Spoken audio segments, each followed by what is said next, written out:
ഹോസ്പിറ്റലിൽ കയറിയുള്ള ചോറ് കൊടുക്കൽ വേണ്ടെന്ന മന്ത്രി കെ മുരളീധരൻ പറഞ്ഞതോടെ രണ്ടും കൽപ്പിച്ചിറങ്ങിയിരിക്കുകയാണ് ഡിവൈഎഫ്ഐ. ഏതു മന്ത്രി തടഞ്ഞാലും പൊതിച്ചോറ് വിതരണം ചെയ്യുമെന്നാണ് ഡിവൈഎഫ്ഐ ചൂണ്ടിക്കാണിക്കുന്നത്. എന്നാൽ ഹോസ്പിറ്റലിന് പുറത്തുവെച്ച് എന്ത് വേണമെങ്കിലും ആകാമെന്നും ആശുപത്രിക്ക് അകത്ത് കയറി പൊതിച്ചോറ് വിതരണം ചെയ്യേണ്ട കാര്യമില്ലെന്ന നിലപാടിൽ ഉറച്ചു നിൽക്കുകയാണ് മന്ത്രി മുരളീധരൻ. ആശുപത്രികളുടെ അധികാരം മന്ത്രി എന്ന നിലയ്ക്ക് തനിക്കാണെന്നും ഹോസ്പിറ്റലിൽ കയറിയുള്ള വിതരണങ്ങളൊന്നും വേണ്ട എന്നും കർശനമായി തന്നെ മുരളി അറിയിച്ചിട്ടുണ്ട്. ആശുപത്രികളിൽ ബാനറും കൊടിയും കെട്ടി പൊതിച്ചോറ് വിതരണം ചെയ്യുന്നത് ശരിയല്ലെന്ന നിലപാട് ആവർത്തിക്കുകയാണ് മന്ത്രി ചെയ്തിട്ടുള്ളത്. ഇതിനെതിരെ ഡിവൈഎഫ്ഐ നേതൃത്വം ശക്തമായ രംഗത്ത് വരികയും പദ്ധതി തുടരുമെന്ന് പ്രഖ്യാപിക്കുകയും ചെയ്തിട്ടുണ്ട്. ഇവിടെയാണ് എന്നാൽ നീയൊക്കെ ആശുപത്രിക്കുള്ളിൽ ഒന്ന് കയറി നോക്കുക എന്ന മുന്നറിയിപ്പ് മന്ത്രിയിൽ നിന്നുണ്ടായിരിക്കുന്നത്.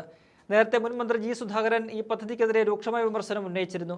പണ്ട് വീടുകളിൽ നിന്ന് നേരിട്ട് പൊതിച്ചോറുകൾ ശേഖരിച്ചിരുന്ന രീതിയിൽ നിന്ന് മാറി ഇപ്പോൾ വ്യാപകമായി പണം പിരിച്ചാണ് ഇത് ചെയ്യുന്നതെന്ന് അദ്ദേഹം ആരോപിച്ചു. ഇത് ശരിയായ രീതിയല്ലെന്നും ആശുപത്രികളിൽ സർക്കാർ തലത്തിൽ തന്നെ ഔദ്യോഗികമായി ഭക്ഷണം നൽകാനുള്ള സംവിധാനമാണ് വേണ്ടതെന്നുമാണ് ജി സുധാകരൻ പറഞ്ഞത്. ഡിവൈഎഫ്ഐ ഒരു രാഷ്ട്രീയ യുവജന സംഘടന എന്നതിലുപരി പൊതിച്ചോറ് വിതരണം ചെയ്യുന്ന സംഘടന മാത്രമേ ചുരുങ്ങിപ്പോയെന്ന വിമർശനം സംഘടനയുടെ തന്നെ ജില്ലാ സമ്മേളനങ്ങളിൽ ഉയർന്നിട്ടുണ്ട്.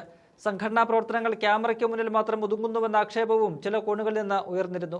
രാഷ്ട്രീയ എതിരാളികളുടെ വാർത്തകൾ അച്ചടിച്ച പത്രത്തിൽ പൊതിച്ചോറ് പൊതിഞ്ഞതിനെ ചൊല്ലിയുള്ള വിവാദങ്ങളും പൊതിച്ചോറ് ശേഖരണത്തിനിടെ പ്രവർത്തകർക്ക് നേരെയുണ്ടായ കയ്യേറ്റങ്ങളും മറ്റു ചില സന്ദർഭങ്ങളിൽ വാർത്തകളിൽ ഇടം പിടിച്ചിട്ടുണ്ട്.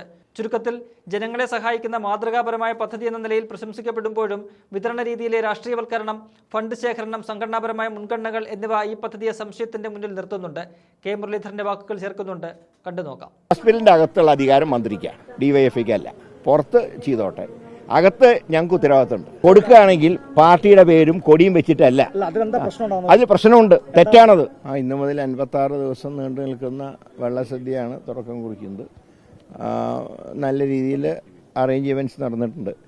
പിന്നെ ഇവിടെ ഒരു പരാതിയായിട്ട് ശ്രദ്ധയിൽപ്പെട്ടത്, ക്ഷേത്രത്തിൽ ഭക്തജനങ്ങൾക്ക് ധാരാളം ഭക്തജനങ്ങൾ വരുന്ന ഈ ക്ഷേത്രത്തിൽ സ്റ്റാഫിൻ്റെ അപര്യാപ്തത പലരും ചൂണ്ടിക്കാണിച്ചു. അത് ദേവസ്വം ബോർഡ് പ്രസിഡന്റുമായി സംസാരിച്ച് കൂടുതൽ സ്റ്റാഫിനെ വെക്കുന്ന കാര്യം തീർച്ചയായിട്ടും പരിഗണിക്കുന്നതാണ്. ബാക്കി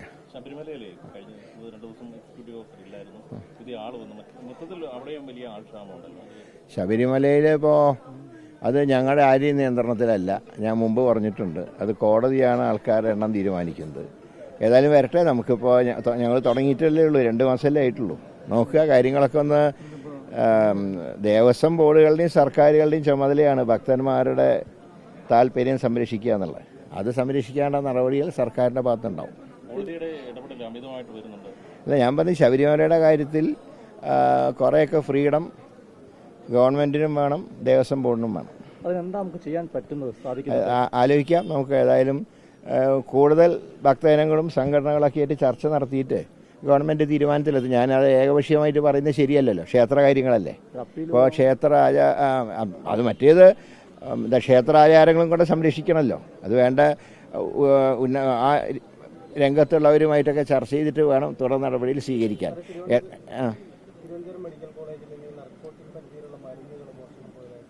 ഇന്നലെ മിനിഞ്ഞാന്ന് രാത്രി മോഷണം പോയിട്ടുണ്ട്. പോലീസിൽ കംപ്ലയിൻറ്റ് ചെയ്തിട്ടുണ്ട്, അന്വേഷിക്കുന്നുണ്ട്. കുറ്റക്കാർക്കെതിരെ നടപടി എടുക്കും. അത് നോക്കുന്നുണ്ട്, അന്വേഷിക്കുന്നുണ്ട്.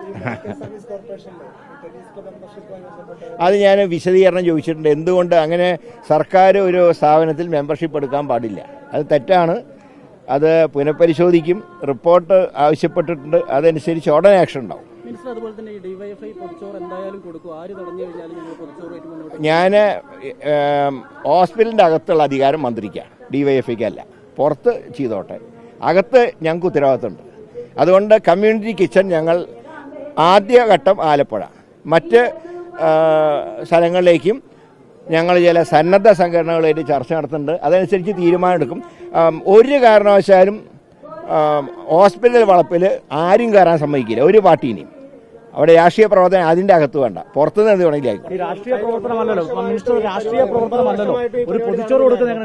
അതിന് കൊടുക്കുകയാണെങ്കിൽ പാർട്ടിയുടെ പേരും കൊടിയും വെച്ചിട്ടല്ല. അതിൽ പ്രശ്നമുണ്ട്, തെറ്റാണത്. അങ്ങനെ തെറ്റാണ്, അത് സർക്കാർ സമ്മതിക്കില്ല. അത് ഞാൻ പറയാം, രാഷ്ട്രീയ പാർട്ടികളുടെ ബേസിലല്ല സഹായിക്കേണ്ടത്. ഒരു കാരണവശാലും ഹോസ്പിറ്റലിനകത്ത് സമ്മതിക്കില്ല. അത് തന്നെ ആ തീരുമാനം UDF സർക്കാരിന്റെ തീരുമാനമാണ്. ഞങ്ങൾ ഇംപ്ലിമെന്റ് ചെയ്യും, സംശയമൊന്നും വേണ്ട. രാഷ്ട്രീയ പ്രവർത്തനം ഒരുപാട് കാര്യങ്ങൾ, ഇതിന് രാഷ്ട്രീയ പ്രവർത്തനം നല്ലതാണ്. ഞങ്ങളുടെ കമ്മ്യൂണിറ്റി കിച്ചണിലേക്ക് സാധനം തന്നോട്ടെ. ഞങ്ങൾ കൊടുത്തോളാം. രാഷ്ട്രീയ പ്രവർത്തനം സന്നദ്ധ പ്രവർത്തനം നടത്തണമെന്നാണ് മിനിസ്റ്ററുടെ നിലപാട്. DYFI, സേവാഭാരതി, യൂത്ത് കോൺഗ്രസ് അങ്ങനെയൊന്നും ഭക്ഷണം കൊടുക്കുന്ന കാര്യത്തിൽ വേണ്ട. അല്ല, അവർ ചെയ്യുന്നത് ഞാൻ പറയാം, ഈ ഇടത് കൈ ചെയ്യുന്ന വലത് കൈ അറിയാൻ പാടില്ല എന്നാണ് ശാസ്ത്രം. അതെന്താ കുഴപ്പം? കുഴപ്പമുണ്ട്.